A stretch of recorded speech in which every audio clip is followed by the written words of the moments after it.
Hi, family. This is Diane and Mwizi, and today we want to share with you why we want to learn Swahili and how important it is to us. And there is a funny story of how this all got started, and I'm gonna let my husband tell that story. Well, so one day my brother came over and we started talking about, different cultures and things like that. And he started saying that we don't have any culture. And of course, I told him, well, we do got culture. We have a culture in Africa. We have it's sitting right there. They call us African American for a reason. So let's explore our African culture. And so he was like, well, we don't have it out here and this and that. I'm like, yeah, because we choose not to have it. They stripped us from it, but we have an opportunity. Yes. It's not like it's not the same as it used to be. We actually have access to our African culture, but we're not Yes. exercising using it. Yes. So we had a big argument about that. And anyway, long story short, he ends up learning none of it. And me and my wife is on this journey now to learn more of it. I'm sure one day he will get on this and we will someday get him on board and he'll start learning it. But for right now, me and my wife is on it and we want to bring more people along um, this journey with us. Yes, and I just wanted to say that along the journey so far, we've learned a lot of different words and things like that. My husband has helped me out a lot with that, and he knows a lot more words than I do, and he remembers a lot more than I do because he's been more on top of it than I have. But I just want to say that it's truly important for us to understand and want to learn how to speak another language in Africa. But I will say that for me, I played around a little bit with saying Swahili. That when I was talking to my family members or whatnot, and then so they don't take it serious. So you gotta be intentional about it when you're Mm-hmm. learning, so Yes. that your family will want to Yes. to learn it and not take it as a joke. Yeah, and I told her about that. I was like, don't joke around with it, because then it's like y'all taking it as a joke. So it's just all a big joke. And so now I think the main thing is to set an example. So now I told her, let's stop sharing it with people until we actually are in a place where me and you can have some dialogue around Right, them, and right. it's like, whoa, like y'all really speaking this for real. And Mm-hmm. then people will jump on the bandwagon. You know what I'm saying? A lot of Right. times success breeds, I want to learn now. But when Yes. you just in the process of it and you trying to do it, it sounds all crazy. It's like it's some clown stuff. You know what I mean? Exactly, So exactly. that's what we're doing right now. So we want to take it more seriously, and then we want to bring people aboard once they realize, hey, these guys are really taking it seriously and they're getting pretty far with it.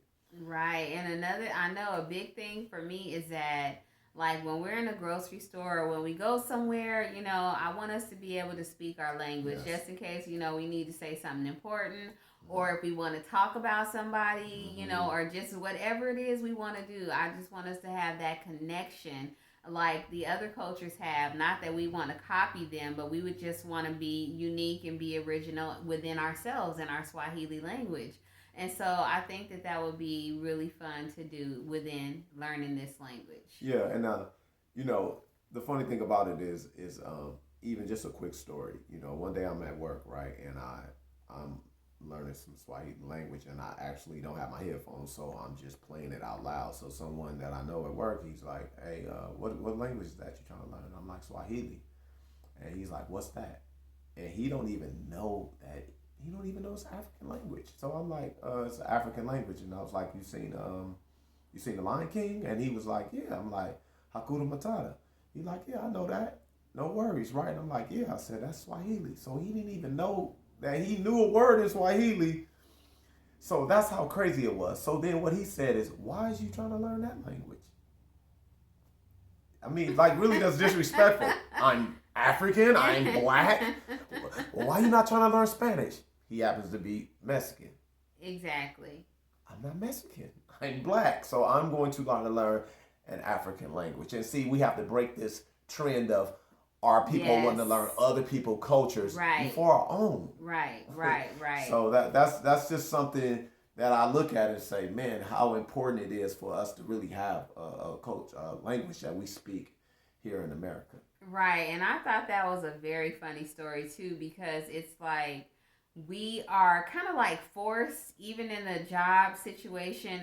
Like you need to know two languages. You need to know English and you need to know Spanish. Mm-hmm. There's never been a time when I went on a job interview and they said, okay, you need to know English and you need to know Swahili. I mean, that's not even an option. It's just like, okay, we're just exit out of anything that has to do with our culture and our language. It's all about everybody else's culture and the language and not us.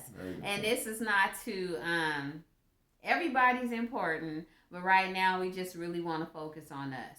We're not trying to take anything away from anybody else or what they have going on, but this is something that's important to us and our culture, and we want everybody that wants to be a part of it to jump on board with us and help us. We can learn together. If we say something wrong or we do something wrong, just let us know. And we're not making fun of it or anything like that. If we laugh, but we just enjoy what we're doing. And if we mess up, we might laugh or whatever or whatnot. But this is just something that we love doing.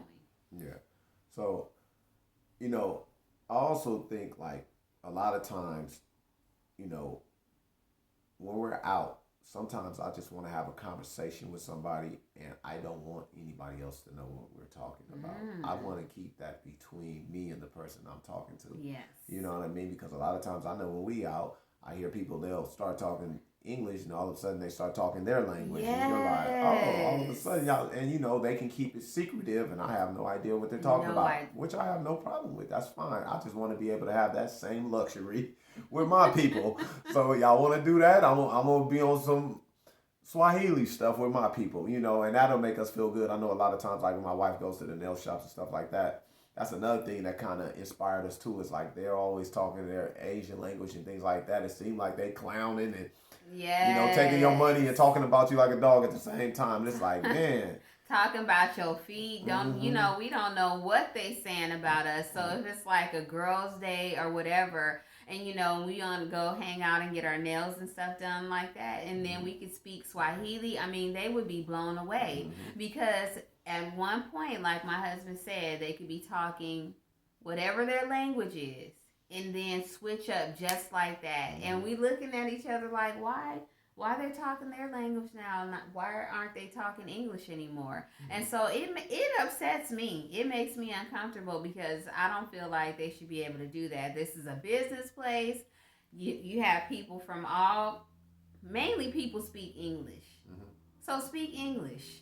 Right. How about that? Well, that's the end of the day. You can get mad or you can get even, right? Yeah. They ain't gonna change. I know. They have a right to speak. Is this America? You should have a right to speak it. There's no need to get upset. Well, well, guess what? You can turn the tables on them. While you in there, you be talking Swahili to your sisters or your friends, and be laughing and clowning and looking at them crazy. Exactly. So exactly. We have options. And instead of getting mad, we can actually learn something from it and actually say, you know what, we can do that too. And it ain't gotta be no beef or anything like that. So all these things can be inspirational. Yes. And that's what we're going to use them for, to be inspirational and for us to finally, hopefully, start something, a new trend when it comes to African American people here. We're going to learn our own language, which is an African language, and that's Swahili. Right, and we're going to be classy about it. We're not going to be speaking English, and then if we have a customer or client, we have a black-owned business or whatever, whatnot, we want to make people feel comfortable. We want to be classy about our language and about our culture. We want to be proud of it. Right, but I'm not going to lie. That's what she might want to do, but I'm going to rub it in a little bit. I'm sorry, it's nothing personal, but a lot of times we always trying to be, we trying to be, oh, well, we don't want to offend nobody, but people offend us all the time. People offend us all the time. And you know what? I'm not even taking that as an offense. Like I said, I'm going to go ahead and get on this thing. And whoever want to get on this journey with me, we're going to be clowning together and we're going to enjoy it. And we're going to use them whenever we want to. When I'm at work, Mexican people, y'all know I love y'all. Get along with y'all. There's nothing issues. But y'all be talking that Spanish stuff and I'm cool with it. Right. No problem. But I want to be able to do that with my folks. You know what I'm saying? And that's all I can look at it as. So Yeah, I'm gonna rub it in a little bit. I'm sorry, babe. I know Well, you're a you know sweet person. what? You ain't tripping. On that note, being too sweet can get you in trouble. You Mm-hmm. know what I mean? Mm-hmm. So I will agree with you. Mm-hmm. I can do that too. Walk proud and say whatever I need to say and do what I need to do. Mm-hmm. I still do it with class, but still be on your level at the same time. Mm-hmm. So they mesh together well. Yeah, and people are gonna be offended anyway. Come on, you Yeah. already know people are offended by other cultures when they speak their languages. Like me. There's certain people though out there though that's it's a little bit different just because they speaking it. It ain't even got nothing to do with them. They just don't want to hear no other language but the English language. And we know who those people are, but we're not gonna go there. I'm just saying those certain people. You know what I mean? Right. So that's where we at with it right now. Learning Swahili is a priority in our life, and soon, of course, we're going to go to Africa, and we're probably going to go to Tanzania or Kenya because we know definitely they speak Swahili there. So that's something on our bucket list. But we'll talk to y'all about that a little bit later down the line. Right now, we just wanted to talk about our why, and that's our why.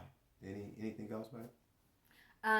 We do know that there are other nationalities that do speak Swahili and people of other races that are born in Africa. So we do understand that, and we do know that. We're talking about people in America who don't know, don't who are not even thinking about it. We just want to put that out there in the air so that maybe that'll trigger something within them to want to learn. Yeah. Generational. This is what we're trying to do. We're trying to start some generational process that can start, and we can start this for your kids now, their kids, and have something where we can build upon, and eventually it'll spread like wildfire, and eventually we'll all, for the most part, be speaking Swahili in America.